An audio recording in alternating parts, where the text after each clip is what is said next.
Hello, welcome to another weekly update. Going to do a live stream for this one because it keeps it interesting. It's funny in a way. I feel a lot more pressure doing the live stream ones than I do the pre-record ones, even though I never stop the pre-record and start again. I always do like single takes for these weekly updates. They're always single take ones. I never go back and edit them or anything like that. But there's something about knowing it's live streaming is like an added kind of bit of pressure. Don't know, whatever. It's good. Good to have that pressure. Anyway, welcome. I hope you've had a great week, whatever it is you've been doing. My name's Tom Morgan. I do these weekly updates weekly, as the name suggests. And today we're going to be looking, as we always do, about what's new with Microsoft Teams platform development and digging into some of the announcements from this week. We had Microsoft Build last week and last Friday. Or actually, it was more like last Sunday because things happened last weekend. We can go into a bit personal stuff, but like it's fine. Everyone's fine. It's just, like COVID tests, all those sort of things because of temperatures. So that kind of puts everything on hold, and everybody had to stay at home. So it was just, I just couldn't do the weekly update last Friday basically. So ended up being delayed and a little bit. But last time we spoke through the Microsoft Build news and covered all of the things that got announced really in Microsoft Build. And with some links to all the blog posts and all the rest of it. So that was great to go through and do all those. This time around, there's been some new items. There's been some items since, some new things that have happened. So we can talk through those as well. The first one I want to talk about is it was a build announcement, but I didn't cover it at the time. And it's kind of because I wasn't quite sure if I was allowed to talk about it. And it's since come out in a blog post, so I know I definitely am allowed to talk about it. And that's the ability to create Microsoft Teams Together Mode scenes. Now, this was mentioned but not kind of shown, and there was no real detail, so I held off publishing until I could definitely reference some of the detail that I put in my blog post. What does this mean? Okay, so Microsoft Teams has Together Mode. You might have used it. It puts all the people in a meeting in kind of one, overlays their heads, like takes their heads and overlays them in like a bar or in a movie theatre or around a table, depending on how many people there are. And what this latest scene creator does is allows you to create your own scenes for Microsoft Teams. So if you want to go and take a picture of your corporate headquarters and your boardroom, and you can then lay people out with a kind of a scene builder to kind of say, well, when the first person arrives, they're going to go here, the second person goes here, third, fourth, fifth, sixth, seventh. You could lay out exactly where people go. You can then package that into almost like an app. People can add it to Microsoft Teams, and then it's available for use in Together Mode next time you're in a meeting. Kind of cool. There's lots and lots of opportunities to do fun stuff with this. You can kind of take it all sorts of places. Let me just show you what's on my screen. I sort of had a quick play with this, and this is how it sort of works. You've got the scene creator. You start with a base image, and you can have multiple images. You can layer images on top of each other. That works out quite well when it comes to layering. So if you wanted like a scene of like a desert and you've got cactuses and stuff like that, you might want some people half behind the cactus. So you could layer that with the sort of layering of the cactus in front of the people, because what you add of your layers are either images or participants. So you can say how many participants you want in your scene. You can layer them up, and then you can sort of position them as well. And you can see here how these are being positioned. I've just got 2 participants in this scene, and I'm sort of put one in each hand. I wouldn't recommend this scene to anyone, but yeah, you kind of see how it works. And so this was kind of really interesting to see. And this got mentioned, like I said, it got mentioned at Build, but not really in any great detail until a few days ago when this blog post came out. So this has come from the Microsoft Teams developer blog called 4 New Features to Build Richer Apps for Microsoft Teams Meetings. And this is actually the second thing I want to talk through, but this is where they talk about these kind of scenes that you can create. And here's one they've created here in space, which is kind of cool and fun. And then this gives a better indication, I think, of some of the layers and stuff. You can see how you can put people in different places and move them around and all the rest of it. Okay, so that might be useful, might be interesting if you want to build scenes for yourself or for your company. There's kind of a model. let me just, it comes through, the way it kind of gets exported is like a JSON file. I go through a bit of detail, like it's just the images, it's a JSON layout file that just sort of describes the coordinates of all the things. It would be very easy to build up programmatically as well if you wanted to, so that might be quite interesting to kind of dig into if you know you need to build a lot of scenes, thinking about maybe doing it programmatically. Or changing it on the fly and stuff as well. So that's all interesting. I'm going to dig into it a little bit more. I haven't had a chance yet to take one of these, finish it off properly, because obviously this is not how I think you'd want it to look. To do a proper one and then publish it and push it all the way through the process and kind of see how it works. I haven't really had a chance to do any of that yet. So this is kind of relatively new information. And yeah, so it's interesting. So anybody can go and do this now. It's as part of the developer portal for Teams. So I talked about that last time. There's a new developer portal for Teams, dev.teams.microsoft.com. It replaces lots of the functionality that was in App Studio. So if you don't know about that, you go there. The Scene Studio, which is what it's called, is in there as well. So if you go to that developer portal, you'll be able to find this. You'll be able to get started creating your own scenes as well. Brilliant. Okay. So let's continue to talk then about this blog post. So this one, because this is one of the things that we've got a bit more detail on. The other one that I do want to talk about, because I think it's interesting, is further down. And it's not this, but this is interesting as well. So we've talked about this before, talked about this last week. Better kind of support for building in-meeting apps. However, meeting aware apps was something that got announced, but not really in any great detail. So it was good to kind of see a bit more detail at the keynote, the technical keynote, but then actually digging into it, really what's happening here, because I was not clear really how all this was happening. And this is a really nice kind of stepped process to work through. Okay, what is the new functionality and what is it? What's it actually going to bring, and what does it actually mean? So it's functionality that's actually coming via the Bot SDK. So this kind of means that from the Bot SDK, you can get more details about a meeting by using a Meeting Details API. Okay, so you can get a bot into a meeting. You can do that with, you can do that currently with in-app meetings. If you go and get the sample for the in-app meetings, it has code in it to go and put a bot in the meeting. They use it for like a token sample.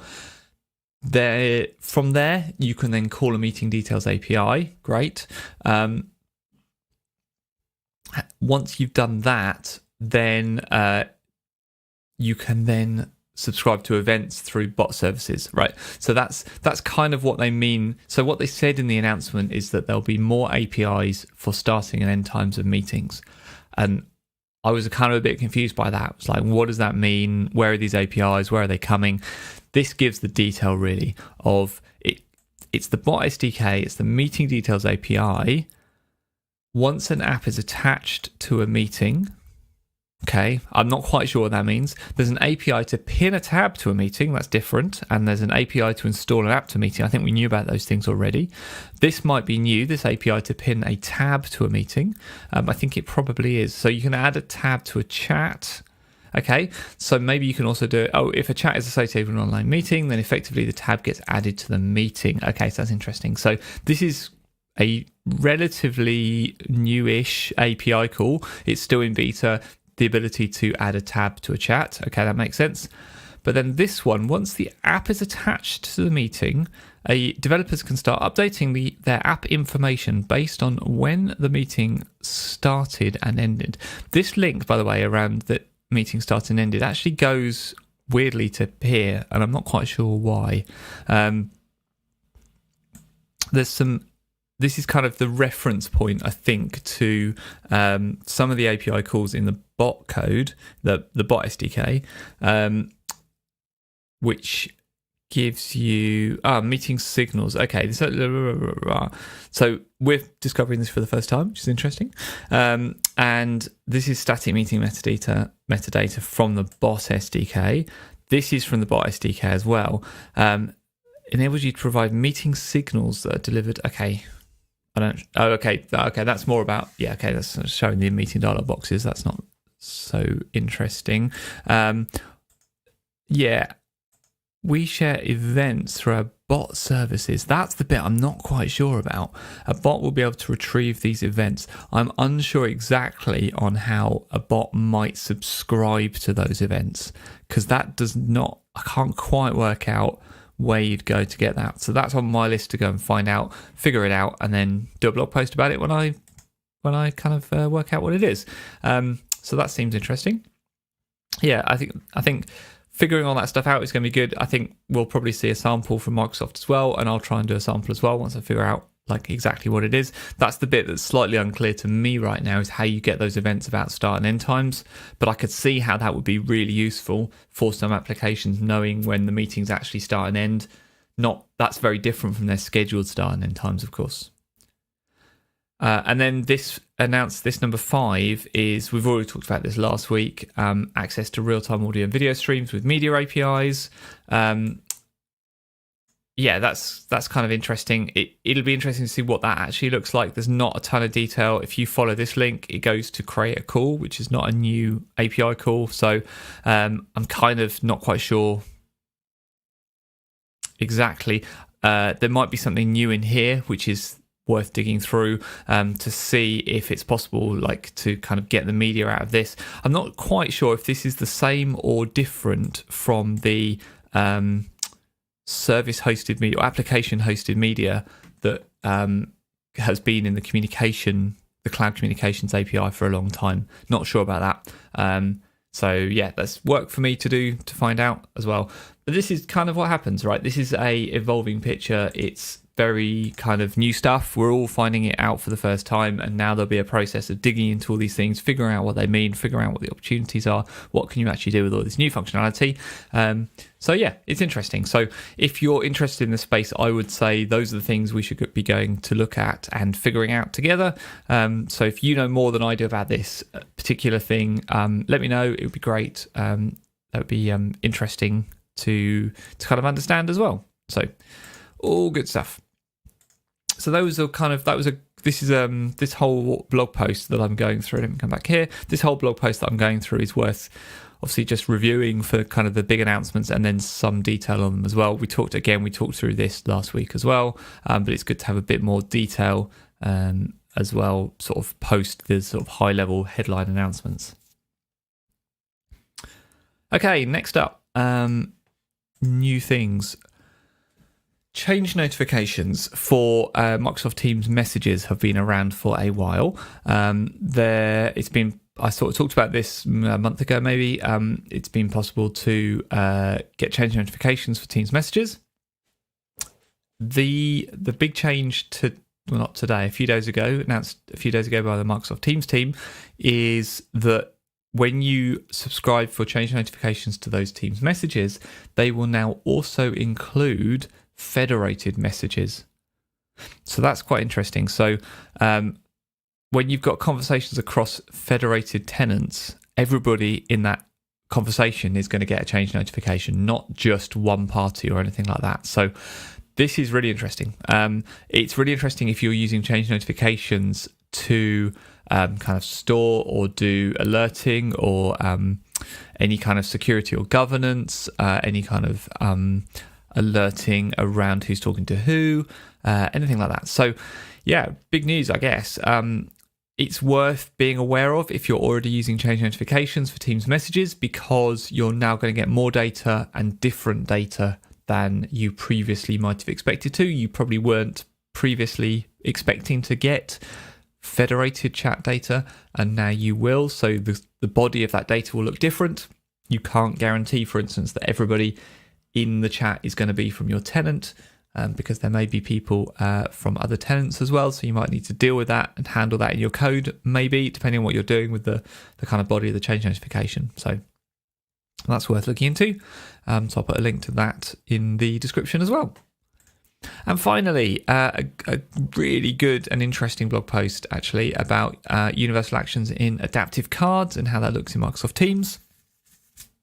This follows on from the announcement that there's going to be a new way of writing adaptive cards, or a new way of doing actions in adaptive cards that would work just as well on both Teams and Outlook, and that kind of functionality of adaptive cards was coming to Outlook, which is great for developers who have to provide kind of messaging and messaging solutions across both platforms, because it just means you write the code once and there, without having to do anything, it magically will work everywhere. So that's great. And so this blog post goes into really good detail actually about the current problem. So this is a great like screenshot actually for like the current state of the world and why it's a problem. So if you're making an adaptive card with an action in it for Teams, you have to use action submit. If you're doing it for Outlook, you have to use action.http, and that means that you can't have the same adaptive card go to both places, and so that's a challenge. This is being replaced with a new action.execute, which is cool and works really well across both. What is interesting though is some new features. So this by itself is a great announcement. Like, it's really good. This is the output. You write the code once, it looks great in both Teams and Outlook, and the buttons work. So that's brilliant by itself. What's even cooler is what's coming.